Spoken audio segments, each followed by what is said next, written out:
Hello दोस्तों, स्वागत है आपका केदारनाथ यात्रा 2026 में। हमारी यात्रा शुरू होती है पवित्र नगरी हरिद्वार से, जहां गंगा आरती और भक्तों की आस्था मन को शांति देती है। पवित्र गंगा के किनारे बसी नगरी हरिद्वार को देवताओं का द्वार कहा जाता है। यहाँ की शाम की गंगा आरती, मंदिरों की घंटियाँ और भक्तों की आस्था हर किसी के मन को शांति से भर देती है। हर की पौड़ी पर बहती गंगा केवल एक नदी ही नहीं, बल्कि करोड़ों लोगों की श्रद्धा और विश्वास का प्रतीक है।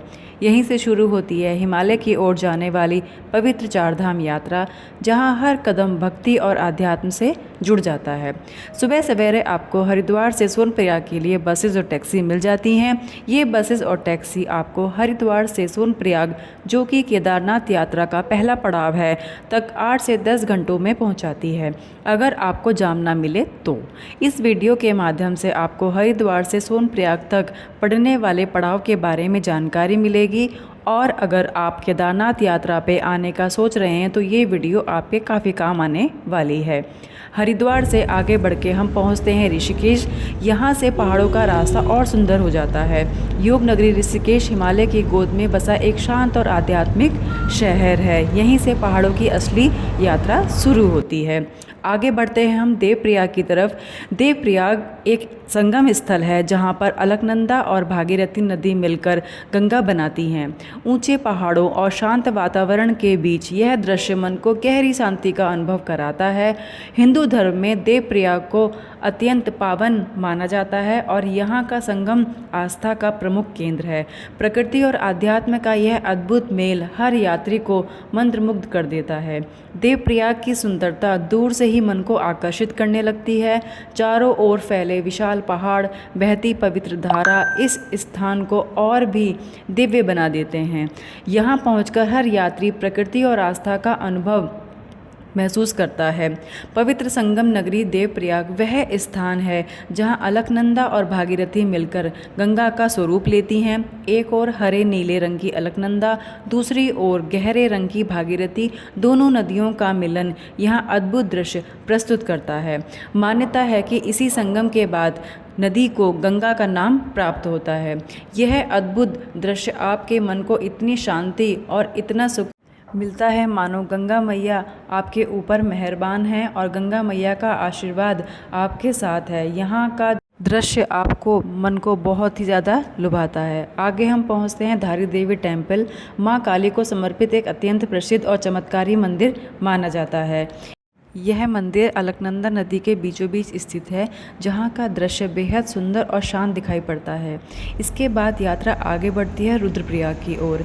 जैसे जैसे हमारी यात्रा रुद्रप्रयाग की ओर बढ़ती है, हिमालय की भव्यता और भी करीब से महसूस होने लगती है। घुमावदार पहाड़ी सड़कें, गहरी घाटियाँ और दूर दूर तक फैले हरे भरे पर्वत मन को मंत्रमुग्ध कर देते हैं।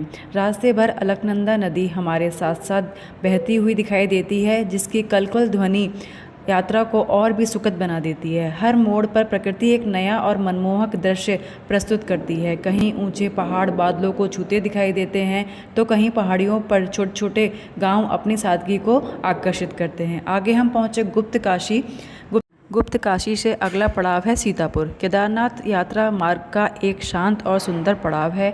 ऊंचे पहाड़ों और ठंडी हवाओं के बीच यह स्थान यात्रियों को आराम और सुकून का अनुभव देता है।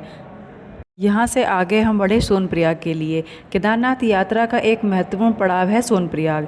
यहाँ मंदाकिनी और सोनगंगा नदियों का पवित्र संगम देखने को मिलता है। ऊंचे पहाड़ों और बहती नदियों के बीच यह स्थान प्रकृति की अद्भुत सुंदरता से भरा पड़ा है। यहीं से श्रद्धालु बाबा केदार दर्शन के लिए आगे यात्रा शुरू करते हैं।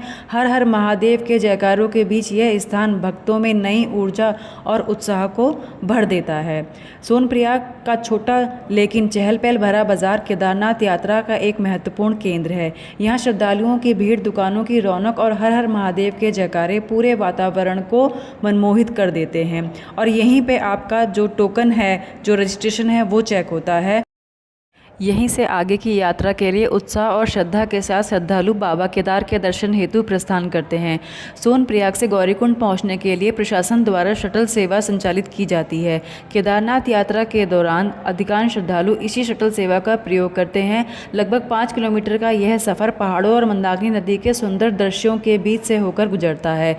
यात्रा के दौरान ठंडी हवाएं और मनमोहक प्राकृतिक दृश्य यात्रियों के मन को मोह लेता है। कुछ ही मिनटों में श्रद्धालु गौरीकुंड पहुंच जाते हैं, जहां से बाबा केदार के पवित्र धाम की पैदल यात्रा प्रारंभ होती है। यहीं से भक्ति, उत्साह और आस्था से भरे हुए एक नए अध्याय की शुरुआत होती है।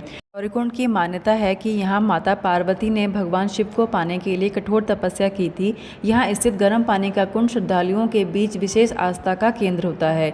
इसी स्थान से बाबा केदार के लिए पैदल यात्रा आरंभ होती है। चारों ओर ऊंचे पहाड़, ठंडी हवाएं, भक्तों के जयकारे पूरे वातावरण को भक्तिमय बना देते हैं। गौरीकुंड के साथ बहने वाली मंदाकिनी रिवर अपनी निर्मल धारा और मधुर कलकल ध्वनि से यात्रियों का मन मोह लेती है। हिमालय की ऊंची चोटियों से निकलने वाली यह पवित्र नदी पूरे केदार मार्ग में आपके साथ साथ बहती है। अब गौरीकुंड से हमारी पैदल यात्रा स्टार्ट हो चुकी है। लगभग 16 किलोमीटर लंबा यह मार्ग ऊंचे पहाड़ों, झरनों और मनमोहक प्राकृतिक दृश्यों से होकर गुजरता है।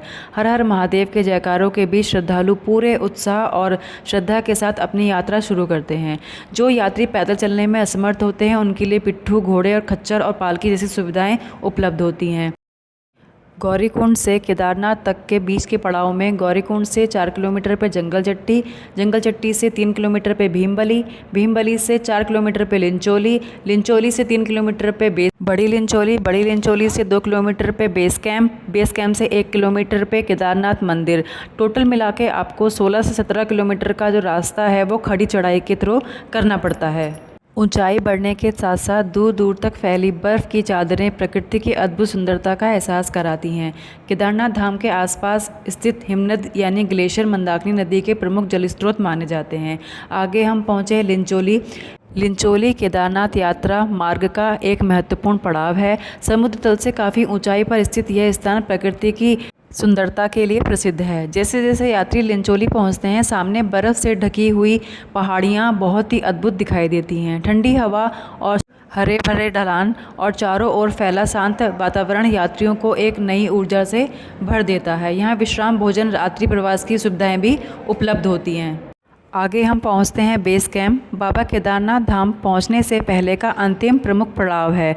समुद्र तल से लगभग 11,000 फीट से अधिक की ऊंचाई पर स्थित यह स्थान हिमालय की भव्यता का अद्भुत दृश्य प्रस्तुत करता है। यहां से केदारनाथ मंदिर बहुत ही निकट रह जाता है और श्रद्धालुओं के मन में दर्शन की उत्सुकता और भी बढ़ जाती है। केदारनाथ बेस कैंप से केदारनाथ टेम्पल की दूरी लगभग 1 किलोमीटर है। बर्फ़ से ढकी पर्वत चोटियाँ, ठंडी हवाएँ और चारों तरफ फैला शांत वातावरण मन को एक अलग ही आध्यात्मिक अनुभूति देता है। लंबी और कठिन यात्रा के बाद आखिरकार वह पावन क्षण आ ही जाता है जब हिमालय की गोद में स्थित केदारनाथ टेम्पल के दर्शन होते हैं। मंदिर के दर्शन होते ही यात्रियों की सारी थकावट मानो पल भर में दूर हो जाती है। मंदिर प्रांगण में पहुंचकर मन को एक अनोखी शांति और आध्यात्मिक आनंद की अनुभूति होती है। हर हर महादेव और बाबा केदार के जयघोष से पूरा वातावरण शिवमय हो जाता है। हजारों वर्षों से अटल खड़ा यह दिव्य धाम श्रद्धालुओं को भगवान शिव की अनंत शक्ति और कृपा का अनुभव कराता है। बर्फ से ढकी चोटियाँ, ठंडी हवाएं, चारों तरफ फैला शांत वातावरण मन को एक अलग आध्यात्मिक अनुभूति देता है। बाबा केदारनाथ के चरणों में पहुंचकर हर भक्त की यही प्रार्थना रहती है कि भगवान शिव की कृपा उन पर हमेशा बनी रहे। यह केवल एक यात्रा ही नहीं बल्कि एक अद्भुत आध्यात्मिक अनुभव की प्राप्ति होती है। सूर्यास्त के साथ ही केदारनाथ टेम्पल का वातावरण और भी दिव्य हो जाता है। हिमालय की ऊंची चोटियों के बीच जब मंदिर में संध्या आरती आरंभ होती है तो पूरा परिसर भक्ति और श्रद्धा से भर जाता है। घंटियों की मधुर ध्वनि, शंखनाद और मंत्रों की गूंज दूर दूर तक सुनाई देती है। दीपों की सुनहरी रोशनी में जगमगाता मंदिर एक अलौकिक दृश्य प्रस्तुत करता है। जिस बाबा केदार के दिव्य दर्शन के साथ हमारी यह पावन यात्रा पूरी होती है। हर हर महादेव, जय हो केदार बाबा की, जय हो जय हो।